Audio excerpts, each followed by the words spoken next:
Hi, I'm John Buller. I'm going to show you one of the ways of shaping wood for furniture making. I'll use a piece of black walnut. I'll start by cutting it into thin strips on the bandsaw. I've adjusted the fence so that it's just 1.5 mm off the blade. I'll start the motor and slowly feed in the wood.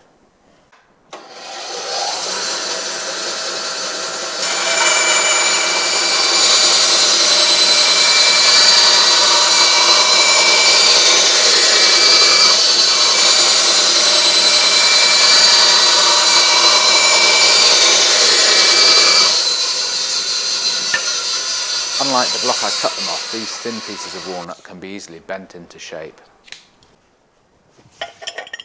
The stove's getting hot now, and the chimney pipe sizzling hot.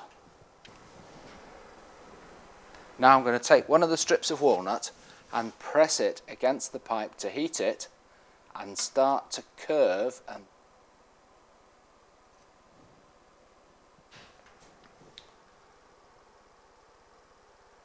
as it cools, it takes on a permanent set. So you can shape it to fit a pattern, or by holding it more tightly as it sets, a tighter curve in the pattern. And when I take 2 or more pieces of the same curve and glue them together between shaped moulds, they become stiff again. Ideal for jobs like shaping the glazing bars on this cabinet door. Hot bending is just one of the ways for furniture makers to make curved wood.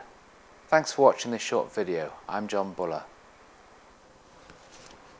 Why not find out more about making furniture in my book Cabinet Making, a Foundation Course, also published in the USA as Furniture Making, a Foundation Course.